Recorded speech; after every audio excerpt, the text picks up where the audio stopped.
Holy fuck, what a game. Alright, just give me a minute here. Just gonna get things somewhat semi prepared.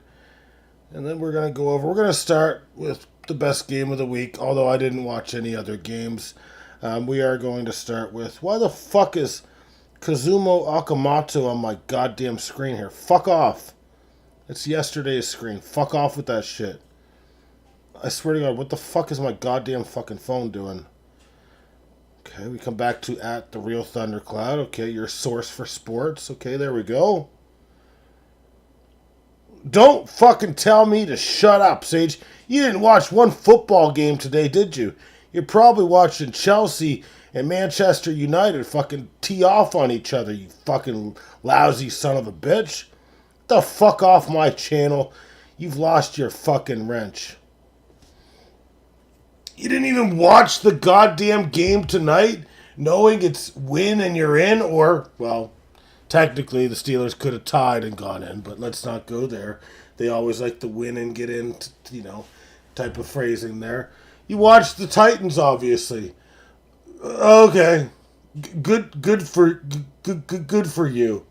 You watched the Tennessee Titans.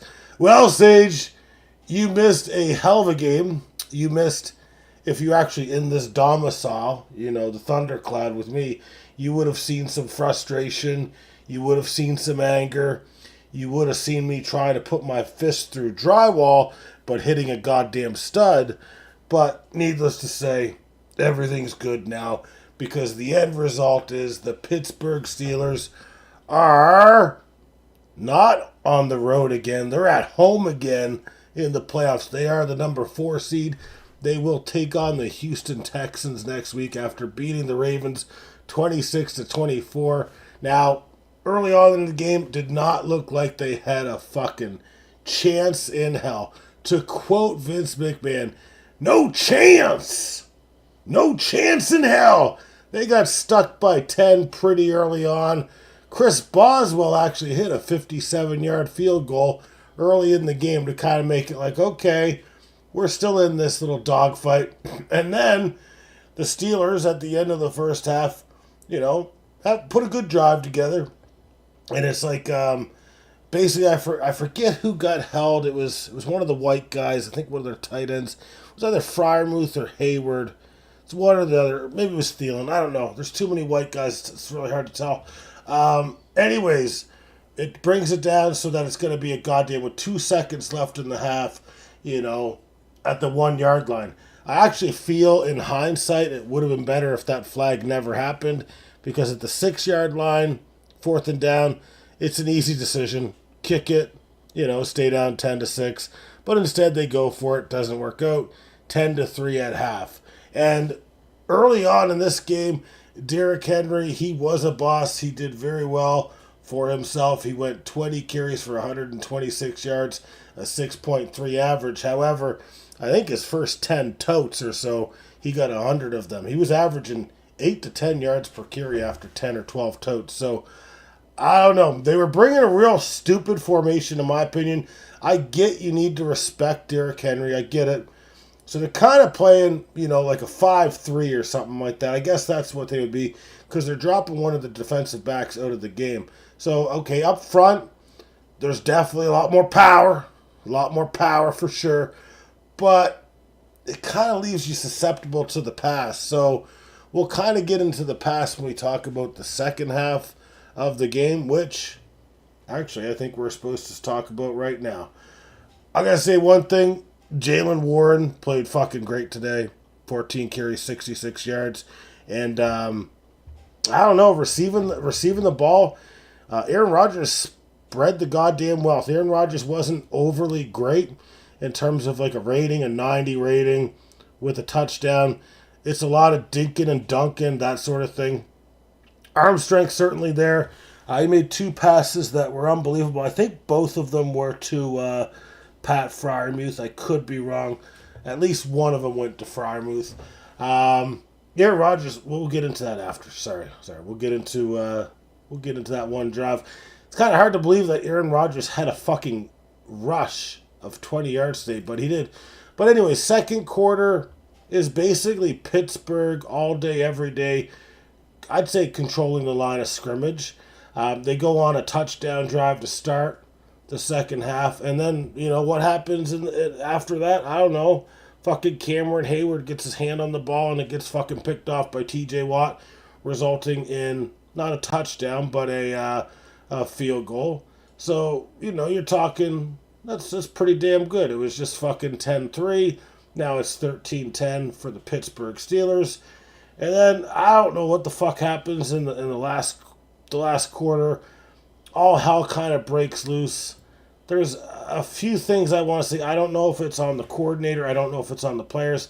I don't know if it's on miscommunications or that sort of thing. I will say one thing that's on the coach is, okay, you kept playing 5-3. You kept playing 5 defensive linemen. I do not think that was smart. I think, for one, well, in one sense, it did not look like, to me, Lamar Jackson was his normal speed. Because if he's his normal speed, I think they're definitely playing, their normal 3-4 rotation, blah, blah, blah. But instead, because he was so fucking slow, they kind of went with this formation just to kind of keep Derrick Henry in check. And in the second half, they did somewhat. He obviously didn't rush 10 yards per carry in the second half. But there's 2 plays that just, I don't know, man. I don't know what the fuck was going on. So one, I don't even know what the fuck happened again. It's so fucking stupid. You get the goddamn 5-3 being played, or whatever the fuck it was, 5 defensive linemen, and then fucking, you've got Patrick Queen one-on-one with fucking, are you kidding me? Like, you've got Patrick Queen one-on-one with Zay Flowers. I'm sorry, but that's a mismatch. It was a hell of a play. I believe that's the play where Alex Highsmith and another player converge at the same time. And I'm like, yeah, we got him. But somehow Lamar Jackson stays upright, floats a dinky little pass, 40 yards down the field. Very slow pass, though, I will say that, for a touchdown. So, that's obviously a big play for them. I believe that gives them the score, 20-17. The other play, though, was even worse. So I think Pittsburgh responded, but this next play was even worse. So you've got Jalen Ramsey, who's not a Pro Bowler. Jalen Ramsey should not be in the Pro Bowl. He barely outplayed the guy who was traded for, Minkah Fitzpatrick. Look at the stats. It's just the way the fucking cookie crumbles. Anyways, you got a play where Asante Samuel, far left, Jalen Hurts playing way in. So basically, when we talk about separation to the left side of the screen, I believe he had 10 to 15 yards on both of those guys. So it was an easy pass for him, him being Lamar Jackson, and I can't believe they let that happen. But anyways, to kind of close up the game, Aaron Rodgers throws a goddamn touchdown. Goddamn it, I think it was to Calvin Austin. I believe it was Calvin Austin. Yeah, it was a 26-yard strike with 55 seconds left. And, you feel pretty good that game is either going to overtime or that the Steelers are going to win. You're looking at that as extremely favorable for the Steelers. But then Chris Boswell comes in, fucking misses a goddamn point after. And then you're talking 26-24 as the goddamn score. So, yeah. Some fucking bullshit right there that I will say. And you want to speak about bullshit. It didn't come back to haunt them. But on that same drive, the Steelers fucking burning two goddamn timeouts because there was headset issues or some shit. I don't know what the fuck, Sage. Your fucking Arthur Smith, formerly of Tennessee, is fucking thinking on a fucking 3rd goal from the 1.5 yard line. And they're lining up empty fucking shotgun? No goddamn fucking running back behind him? I don't know what the fuck this guy's smoking, but I want some of it. Anyways, the last 2 plays of the game, extremely interesting. You're at a 4th and 7, and the ball gets chucked 26 yards down the field to Isaiah Likely, setting up a 34-yard field goal. And I feel bad for the rookie, but I don't give a shit. He fucking doinks it. I don't think he doinked it. I wasn't watching. I don't know what happened, actually. All I know is Tyler Loop missed one from 34. And that is what propelled the Pittsburgh Steelers to the playoffs. So that's all I got. I do actually believe that the Pittsburgh Steelers were the better team. And I will say, I predicted them as good underdogs. They were worth $2.65 per dollar.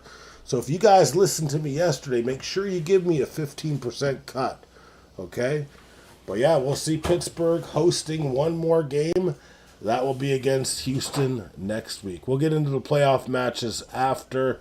Before we get there, though, let's just take a look at the remaining games in the NFL. And then from there, we're going to take a look at the playoff matchups. And then for you fucking losers like Sage, we're going to take a look at where you guys are picking in the NFL draft. Sage has already told me he's really looking forward to that draft. Really looking forward to that draft.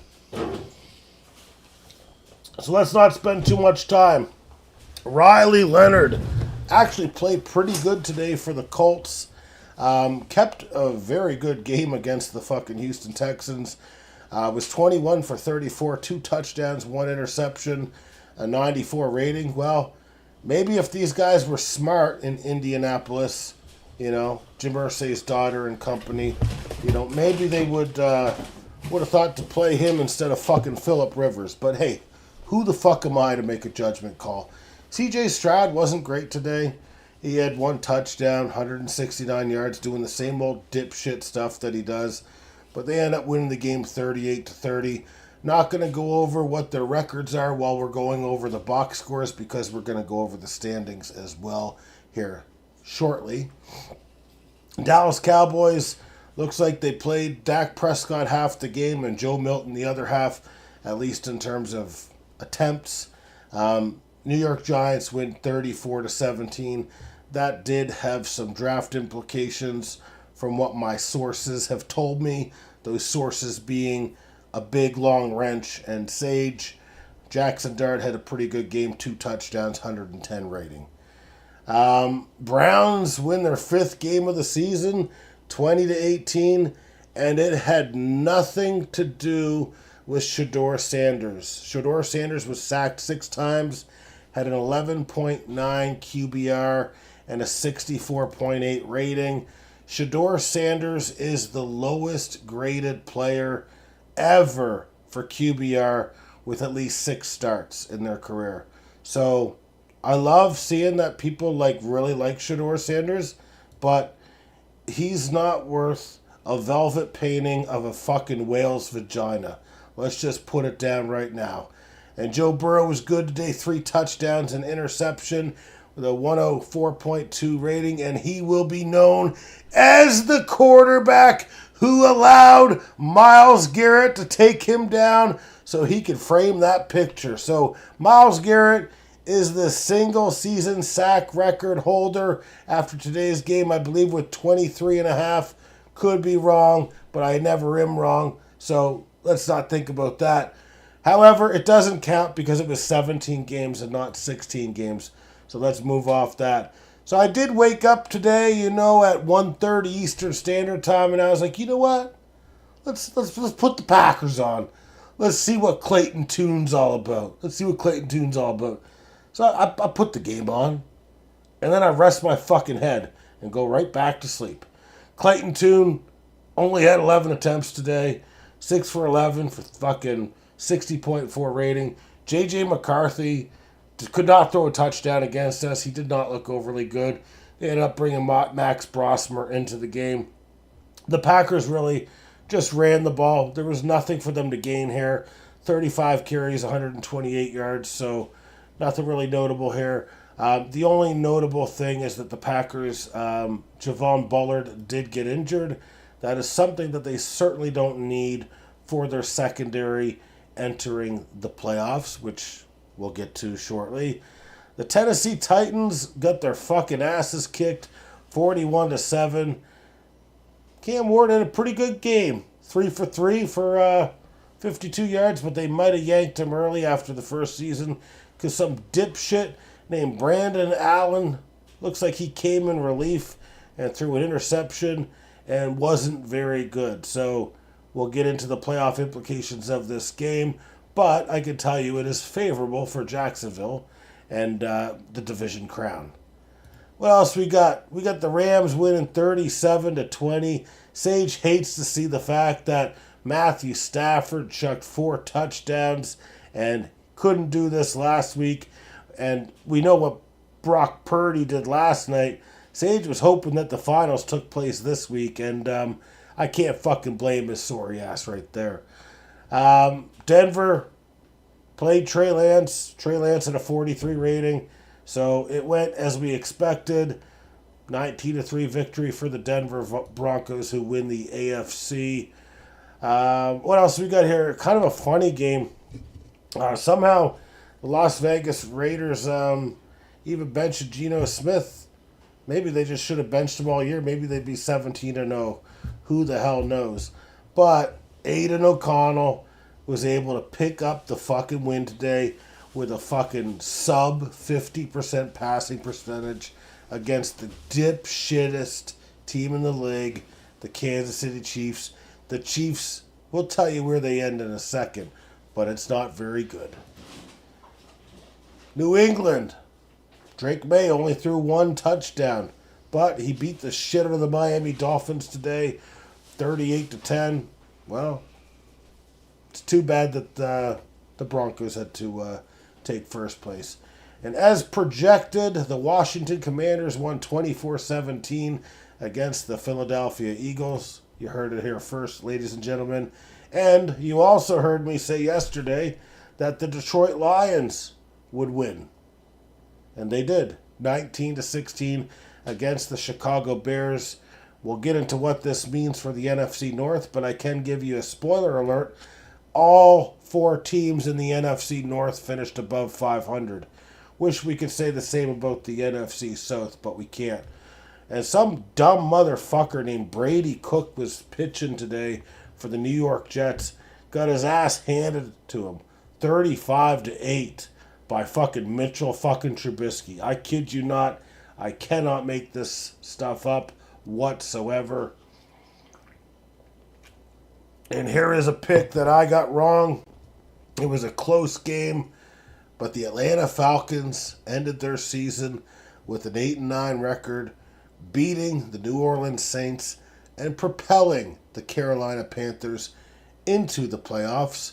After the game, the GM got fired, as did the head coach, Vance. I fucking get his name. He's not that important. What's his name? Vance McDonald or something? I think that's what his name is. We'll just go with Vance Daniels or Vance McDonald. I don't really care. He's fired. He's fucking unemployed. No one gives a fucking baker's fuck about them. So let's just, let's take a look at how the season ended in terms of each division and what the records were. So we're going to start in the AFC. So for the AFC East, New England wins the division 14-3. Buffalo Bills, second place, 12-5. So 2 very good teams there. Third place team, Miami Dolphins, 7-10. New York Jets, 3-14. AFC North, as we kind of said, Pittsburgh, 10-7. Baltimore, 8-9. The Cincinnati Bengals, 6-11. And the Cleveland Browns, 5-12. Do feel like that division is going to be a tough one next year, but we'll hold off on that shit for right now. AFC South turned out to be better than we expected. Jacksonville Jaguars 13-4 really got hot down the stretch. The Houston Texans 12-5, second place. Indianapolis Colts, who started 8-2, ended the year I think 1-7 or 0-7. End with an 8-9 season, and the Tennessee Titans, who Sage is extremely happy about, a 3-14 season. Rounding out the AFC, we've got the AFC West. Was not the AFC best as many were expecting. Denver, obviously, best in the AFC, finished 14-3. Los Angeles Chargers 11-6. Kansas City Chiefs, though, 6-11. Don't think anyone projected that. And I don't think anyone's surprised by the fact that the Las Vegas, or the LV lowly Vegas Raiders finished 3-14. Now we bring our attention to the NFC, and the NFC East had the Philadelphia Eagles 11-6, Dallas Cowboys 7-9, Washington Commanders 5-12, New York Giants 4-13. The NFC North, 11-6 was the winner for the Chicago Bears. 9-7-1 was the Green Bay Packers. They obviously rested everyone this week and should have won that game in Week 15 against the Bears, which really did change the season quite a bit. Minnesota Vikings 9-8 and Detroit Lions 9-8. So, to me, still a very great division. There's no fucking scrubs in our fucking division. In order to get a win, you got to fucking earn it. Now, taking an opposite turn here is when we look at the NFC South. Nobody in their division finished above 500. The Carolina Panthers take home the NFC South with an 8-9 record. The Tampa Bay Buccaneers are in second with an 8-9 record. The Atlanta Falcons are in third place with an 8-9 record. And I'm starting to sound like a goddamn broken record. However, the New Orleans Saints finished 6-11. I'm saying that's the team to watch out for next year in this division. The division that nobody cares about, though, unfortunately. And the NFC West, extremely good division. I'm going to say it right now. Seattle Seahawks look like an absolute juggernaut. They win 14 games and have 3 losses. Los Angeles Rams, 12-5. San Francisco 49ers, who I think will have an early exit in the playoffs. Not making any predictions tonight, though. 12-5. And the Arizona Cardinals, 3-14. So, one shitty team, but 3 extremely good teams there. So, what is on tap for the NFL playoffs? I'm not going over the schedule.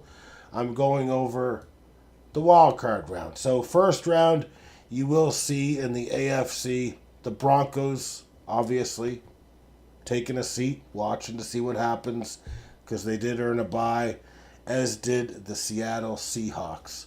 So, the rest of the games that we got here are going to be the New England Patriots hosting the San Diego Chargers. Okay, so that's your 2 seed, the New England. Your 7 seed is the Chargers, so we'll see what happens there. The Chicago Bears will host the Green Bay Packers. That is a way more favorable matchup to me as a Packers fan than having to play the Eagles and that ferocious defense. And here's where it gets, a little bit interesting. You've got the Jacksonville Jaguars hosting the Buffalo Bills. I never thought at the start of the year that I would be saying the words that I just said, that the Jacksonville Jaguars will be hosting the Buffalo Bills. I swear to God, man, I can't make this shit up, but that's real. In the NFC, the Eagles will be hosting the San Francisco 49ers. I've got an opinion on who wins this game. I'm going to hold off on it.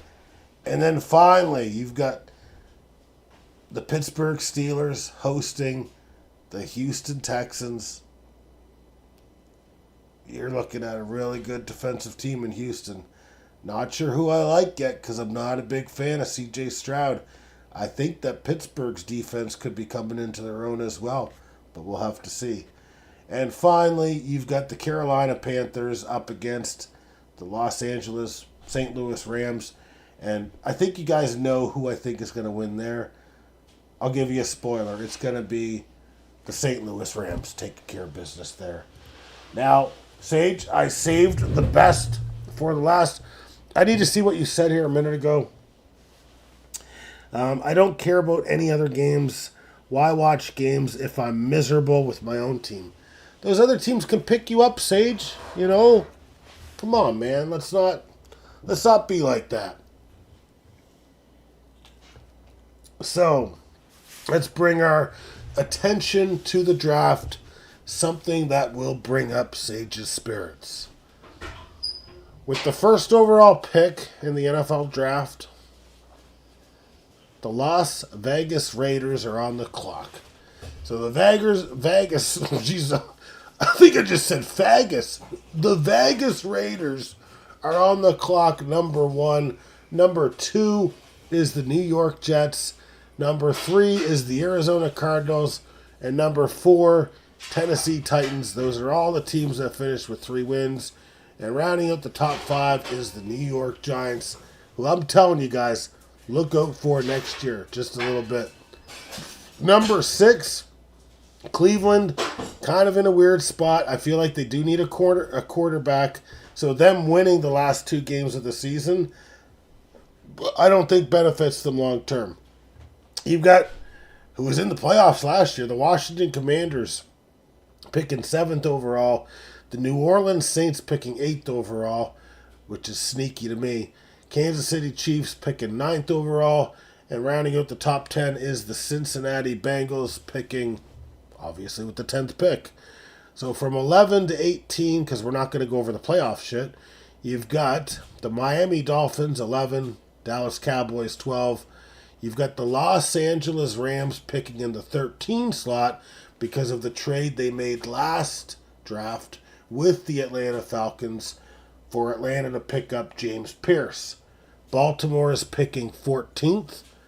The Tampa Bay Bucks are picking 15th.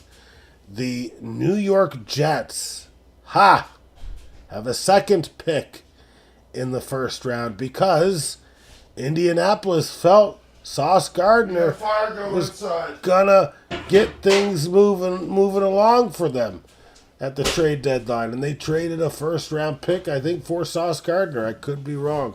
So the New York Jets picking 16 as well as 2. They'll find a way to fuck that up as well. And then rounding it out is the NFC North players, the Detroit Lions and the Minnesota Timber Vikings. And then the playoffs, basically, it depends on who gets eliminated, that sort of thing. So we're not going into that. So that is your draft order. And you can believe me, we are going to be having a ton of stuff to go over, well, during the playoffs, after the playoffs.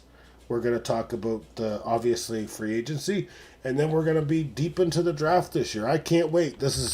I've followed the draft for many years, but I've never done it while I've been streaming. So, to me, it's an exciting year, honestly. But that's all we have for this week. For tonight, sorry. We will be back at it tomorrow. Sage, if I missed anything, please let me know. Or forever hold your peace. So please, Sage, did I miss anything, or did I hit a fucking five-run home run? Just let me know. Just say 5-run home run, and I'll get the fuck out of here.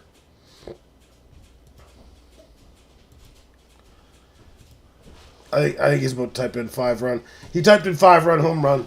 Let the record show that he did type in 5-run home run. The only thing worth noting today is that Paxton Schultz was released or DFA'd by the Toronto Blue Jays in exchange for us to make a roster spot for Kazumo Okamoto. But we're all out of here. Have a good night, guys, and see you tomorrow.